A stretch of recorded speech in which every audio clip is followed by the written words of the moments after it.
Imagine wanaume walikuwa wanatoroka na 1.4 billion. Walikuwa wamesupply hewa hapa. Na mimi kando na umaskini ambao nilizaliwa nayo, nimesema afadhali nife mbele ya Mungu lakini tendee wananchi wangu kazi.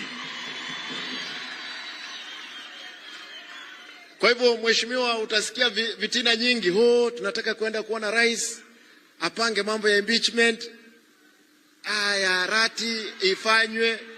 Naambia wale ambao mnapanga hii, relax. Miaka 5 lazima tutamaliza na tutafanyia wananchi kazi. Kiroho safi. Mheshimiwa, mimi I'll support your agenda because we are cooperating, the county government and the national government. In 5 years tutapimwa, tutapewa mtihani moja na tutafanya. Kwa hivyo naomba kwamba sisi tuendelee na kazi. Nashukuru kwamba ulirudisha askari wangu. Unajua nilikuwa nimenyang'anywa wote.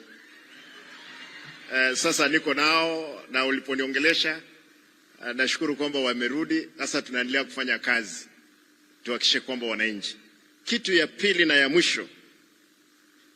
Mheshimiwa Rais, Cancer Center. Nashukuru kwamba nilipokuja kule State House uliniambia Simba watu wa Badea hawa utasukumana na wao. Mwisho wewe umeongea na watu wa Badea na Saudi government wametupea the 2.1 billion for our cancer center hapa Kisii. Najua leo nilikuwa natarajia kwamba ungekuja mapema tungeenda kuweka jiwe la msingi.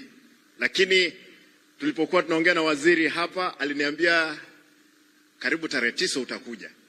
Kuja tujengee wananchi. Na Bishop ulikuwa umesema mambo ya kansa haya lazima tuyashughulikia hapa. La kusikitisha sana, mama mmoja kutoka mpaka wa Nyamira na Kisii alikuwa analima shambani. Akilima titi likaanguka. Kwa sababu kansa ilikuwa imefika stage 4. Huyu mama akaletwa KTRH akalala. Mheshimiwa Rais, hii KTRH nilipoingia nilipata wanakusanya milioni 47.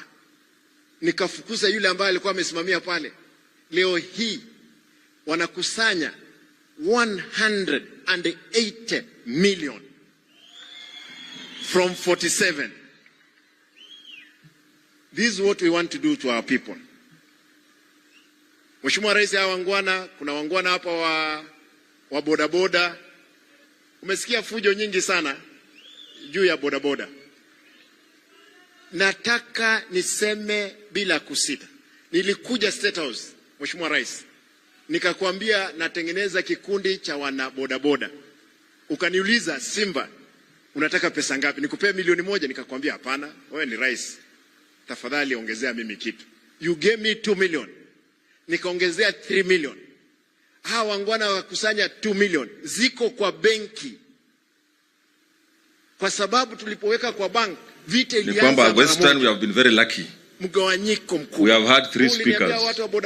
And I was his speaker and he said I was a good speaker. Nimesimama kuhakikisha kwamba hawa watu tumewasaidia. Hakuna kitengo cha maana kabisa ambazo tutajenga kama hawa wana bodaboda na wakina mama mboga. Naomba tafadhali